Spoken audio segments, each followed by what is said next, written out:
Our work has shown very clearly that the whole gastrointestinal tract adapts to changes in feed intake. And so going off feed, even in the absence of those other challenges, causes pretty dramatic reductions in the weight of gastrointestinal tissues, as well as the functionality of those tissues.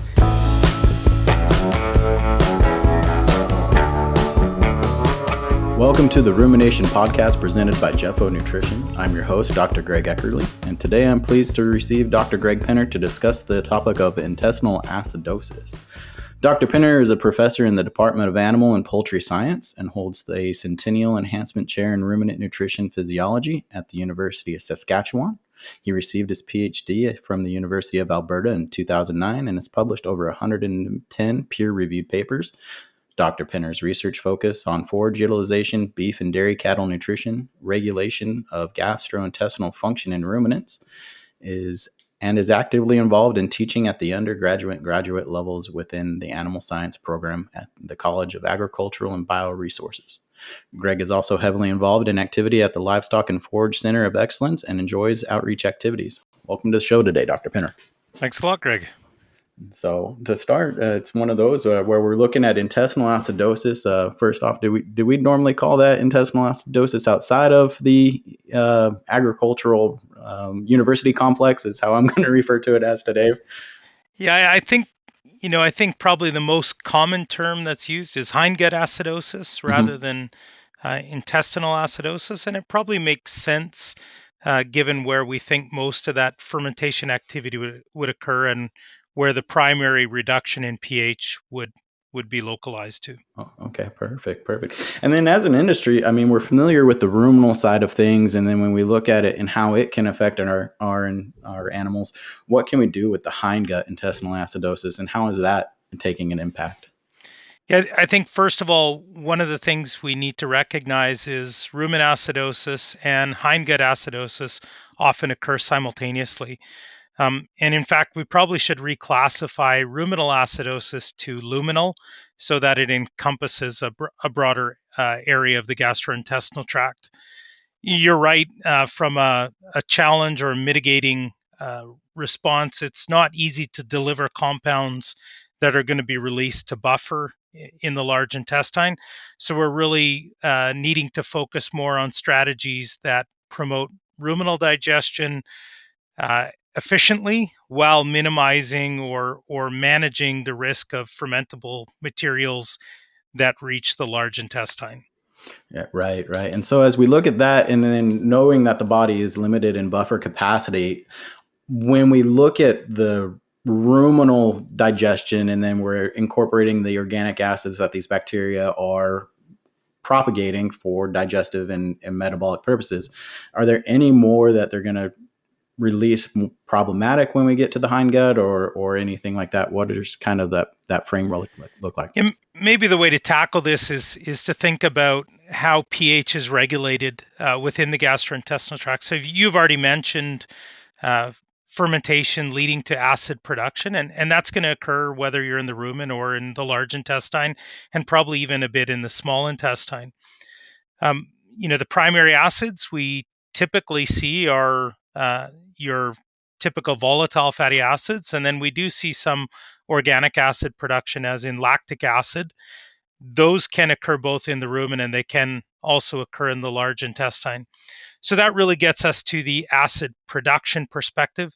The other side of it is acid removal, and this is where things are a little bit different between the rumen and the hindgut. So when those VFA are absorbed, they are partially absorbed in exchange for bicarbonate. And so the rumen is actually secreting bicarbonate across the wall into the rumen digesta, or the rumen contents. And that same process actually occurs in the intestine. It's probably the most important buffering mechanism for the intestine, and that's that epithelial secretion of bicarbonate.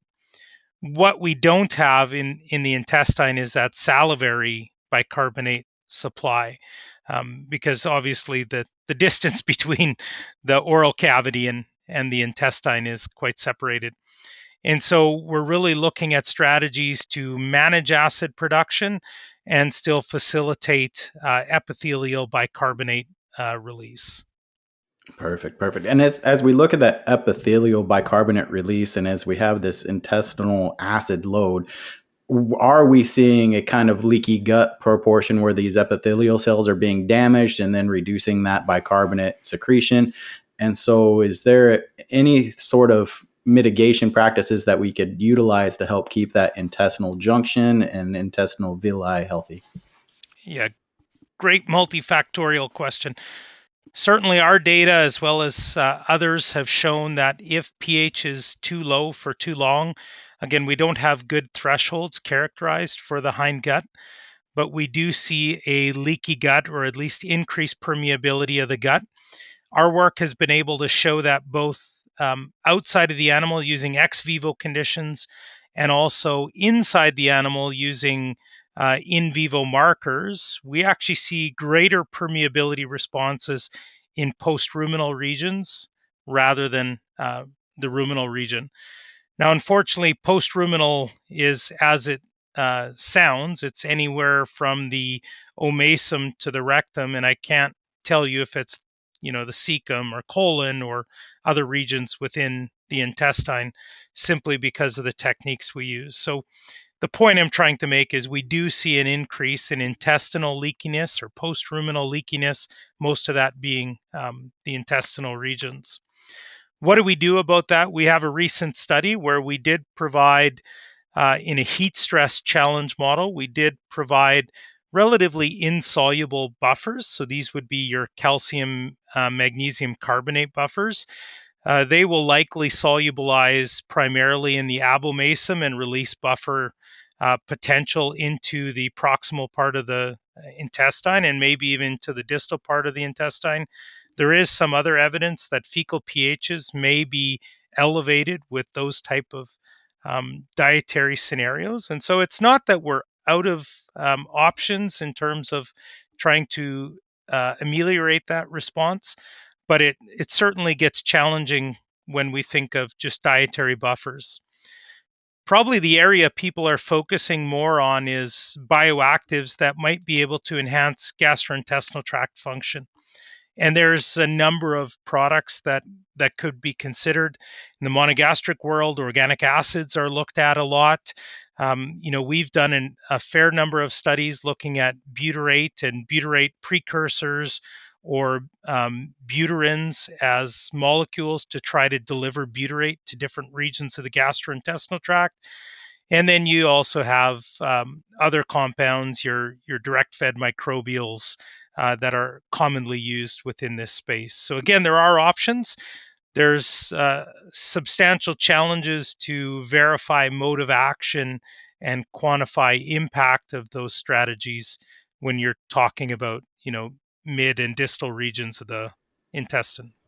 Right, right. And as we look at those, I mean, it is very hard to quantify a response variable because there are so many other factors going into that intestine.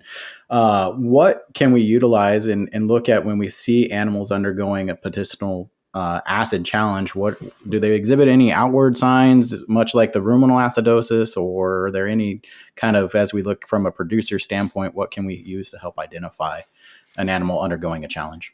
I think it's really hard to differentiate ruminal acidosis and hindgut acidosis. And as I mentioned earlier, they often occur simultaneously. I think in many cases, we've looked at indicators of hindgut acidosis as evidence for ruminal acidosis. And so we've probably been looking at it backwards. So when we see mucin casts or things like that, uh, diarrhea from these animals, it's really a response of factors influenced in the intestine rather than the rumen, right? The rumen does not produce mucus. That mucus is produced throughout the intestinal regions of the gastrointestinal tract. And there are a number of factors that could stimulate mucus production, leading to those mucin casts being excreted. Likewise, part of the job of the intestine is to reabsorb water. And if passage rate is fast or there's other factors that impair that reabsorption, it's evidence of damage or altered functioning of the intestinal regions, and we've been using that as an indicator for ruminal acidosis when in reality we're looking at intestinal responses. Mm-hmm, mm-hmm. And so, with that being said, with the changes in absorptive of water, with the diarrhea and things, what would we expect or extrapolate that from a nutrient absorption perspective? I mean, if we were to go to analyze that fecal diarrhea score coming out, would we see an overabundance of undigested nutrients just because it's kind of just flowing freely, Yep. or where we're going to be? So, in theory, I'm kind of bounce my own question back to myself. The efficiency challenge would definitely reduce in those animals, correct? Yeah, most of the data we have, and sometimes it's not quite as clear cut as we hope. Typically, we see higher fecal starches occurring simultaneously with low fecal pH, and that might seem a little counterintuitive, because you would think that starch would be fermented to drop pH, but I think it's a combination of more starch flow, higher passage rate, more fermentation activity because of greater substrate supply, but the microbes don't have enough time to ferment all that starch, and so it becomes an excreted product, where you still have that reduction in pH. So yeah, typically we see um, reduced starch digestibility. You could argue. Again, I think that's more attributed to ruminal availability than true intestinal availability, and the intestinal availability is an outcome of inadequate processing or other factors that are preventing that adequate starch utilization. Mm-hmm. Mm-hmm. And so we couple that lack of utilization, and then we look at a microbial system taking place. I mean, we're working within the rumen with the protozoa, microbes, and bacteria and other things, and then we get to the hindgut, and they basically another bacterial portion. Do we see an alteration in more pathogenic bacteria or harmful bacteria to the animal, and so which could lead to increased ailments, transition of other things that enterotoxins and things like that?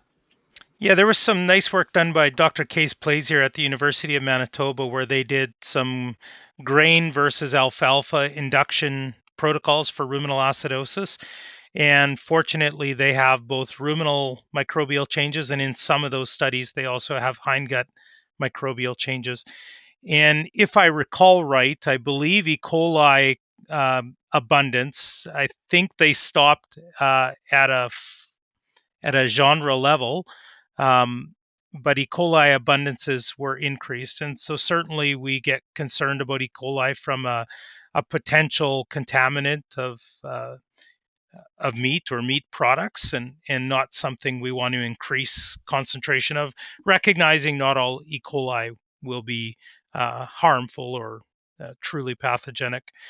Other than that, I'm not aware of a lot of work that has done a very thorough job of characterizing what's happening in the intestinal regions, and it's quite complex because there are so many different components to that intestinal compartment.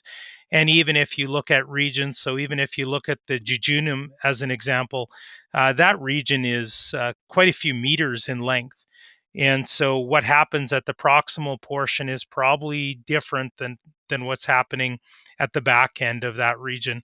So it's a little more difficult to characterize than when we've looked historically by collecting a representative sample within the rumen. Mm-hmm.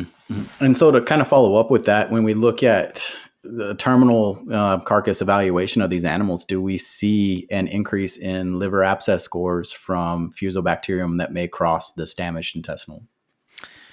That's a great question. And that's the hypothesis we have. But unfortunately, I have not seen any data that confirms whether Fusobacterium is crossing the rumen, crossing regions of the intestine, or both. The historical data or classical data from Dr. Nagaraja has been able to isolate and prove that isolates of Fusobacterium that are in the rumen are the same isolates that are colonizing the liver, and that provides a good suggestion that Fusobacterium is crossing from the gastrointestinal tract, but that does not guarantee that it's crossing the rumen. Now, there is lots of other evidence to support that it could cross the rumen, right? We see papillae damage, we can see active or visible lesions, and from that standpoint, I think it's clear that probably some of the fuso does, or fuso, salmonella, whatever the Hmm. causes are, do cross the rumen, but it doesn't preclude that it does not cross the intestinal regions. And probably what's more supportive that we might also have post-ruminal crossing, again, is when we look at the permeability responses across the gastrointestinal tract. The studies we have available ranges from 50 to 80% of the total permeability of the gut being attributed to post-ruminal regions. So I think there's a growing body of evidence suggesting that there probably is some intestinal leakage leading to secondary disorders. I have not seen any concrete data proving that that is actually the case. Yeah, fair enough. Fair enough. Yeah, I haven't either come across much of that either. And so when we look at management practices and styles to help mitigate or reduce the burden of acidosis in general, as we look in, I mean, both are tied together as a complex. Roughly, we could probably agree on that. What type of formulation and management techniques do we need to look at to maybe minimize? And then with that, are there certain production periods for either both beef and dairy that we need to be paying more attention to with those management practices to help reduce those risks? Yeah, great question. So let's start on the dairy side. I think probably the greatest risk factor is early in the transition phase. And the reason I say that is there's a number of changes that have likely occurred during that time. Obviously, there's endocrine changes, there's social changes, there's dietary changes that are occurring. But those cattle also have gone through a period of pro-inflammatory response as a normal part of the calving and uterine evolution cascade. They also have been exposed to potential metabolic disorders, maybe infectious disease, and again, as a normal part of parturition, they typically drop intake as parturition is approaching, followed by a very large increase in dry matter intake following parturition. Our work has shown very clearly that the whole gastrointestinal tract adapts to changes in feed intake. And so going off feed, even in the absence of those other challenges, causes pretty dramatic reductions in the weight of gastrointestinal tissues, as well as the functionality of those tissues. And those changes increase risk for ruminal acidosis and hindgut acidosis. And so that would be kind of the focal point. So the strategies that we would use to try to mitigate that would be to try to build rumen volume, rumen capacity before intakes increase too fast or fermentable carbohydrates increase too rapidly. That would be the primary kind of physiological control that the cow would impose to prevent such situations. In terms of feedlot cattle, I think any factor, again, that leads to a reduction in feed intake, even a transient reduction, probably increases risk for rumen and hindgut acidosis. So these could be things like respiratory disease. It could be heat stress events. They could be transportation events. The second risk factor, I think, still is dietary transitions, at least dietary transitions that perhaps aren't managed as well as they could be. So, large changes in the fermentable carbohydrate supply, maybe erratic feeding patterns, those kind of things that prevent the cows or cattle from establishing routine feeding behaviors that allow them to adapt to the changes in diet fermentability. Um, And again, if we think back at what strategies we might want to use, ensuring rumen fill is maintained is very critical. We've also done a fair bit of work looking at PENDF and UNDF, and it's very clear that PENDF has a strong supporting effect to help stabilize ruminal fermentation activity. And again, because we think of these conditions as being linked, that would also be expected to extend to intestinal responses. The last factor we can't ignore is cereal grain type and cereal grain processing, right? Dry rolled corn, particularly if the corn has a vitreous endosperm, will likely result in a fair amount of bypass starch and quite a bit of starch being fermented in the intestine. Very aggressively processed grain also gives you that response, probably because of more rapid passage rates and then a high potential for fermentation as it reaches that large intestine. So, two different reasons for increasing fermentable carbohydrate supply to the intestine, but very similar end outcomes at the end of the day. Mm-hmm. Yeah, most definitely. And so yeah, when we look at it, and from since I'm traditionally a beef cattle nutritionist, looking at these early summer months, I mean, down here in Dallas, it's 105 today with, I mean, that's what 38 Celsius heat index of 115. We look at that, and if we're not slowly ramping up temperature, and we don't control that, I wish Mother Nature had a thermostat, but she does not. And so we could see those heat event swings really rapidly affecting cattle here on the southern plains and that area of feeding market. But even just that, not just heat, we can also probably see this attested with extreme cold temperatures, correct? Yeah, I think extreme cold temperatures have a little bit different response. Cattle Mm-hmm. typically don't go off feed Right. under cold temperatures. Rather, they increase feed intake, but they also accelerate passage rates. And so, again, you might see a bit more fermentable carbohydrate reaching the intestine. We don't tend to see a lot of evidence for gastrointestinal tract upset during cold stress conditions. But again, it's probably more related to um, adequate fermentation and larger intake, larger rumen capacity, helping to buffer what's happening more distally. Gotcha. Yeah. So as we wrap up this morning, afternoon, what would be three of the main take-home messages that we have for nutritionists, veterinarians, and producers when we want to help mitigate or strategize systems to on farm?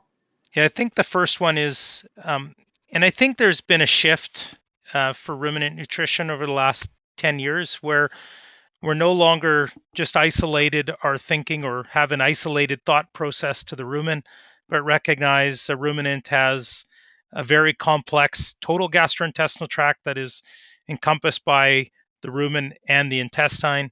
And we can't forget that what happens in the rumen influences the more distal parts of the gastrointestinal tract. I think that's one of the first ones. The second one is when we look at responsiveness of the intestinal regions, they're probably regions that are more prone to leakiness.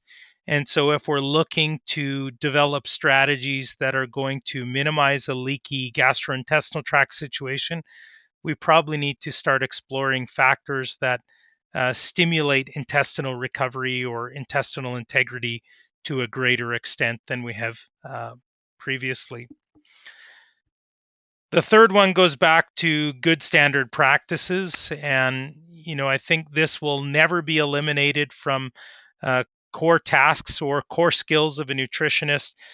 Bunk calling, whether you're on a dairy or a feedlot scenario, consistency in diet delivery, appropriate diets for the class of cattle that you're feeding, and maintaining adequate feed intake is quite key to promoting or managing gastrointestinal tract health. Perfect. Yeah, there's something to be said about doing the same thing, same time every day. That really dials in that nutrition program to help everybody stay even on the playing field for sure. So with that, I'd like to thank you for being with us today, and I really appreciate your time. And hopefully we've Thanks had a a lot, great Greg. discussion. Not a problem. If we've enjoyed today's discussion, feel free to listen to previous sessions of Rumination to hear more from Dr. Pinner. And I also want to thank our audience for being with us today. Don't forget to subscribe to Rumination on Spotify, Apple Podcast, YouTube, and other platforms. Feel free to visit jefo.ca for more information. This podcast was brought to you by Jefo Nutrition, precision nutrition for a growing world. Have a great day.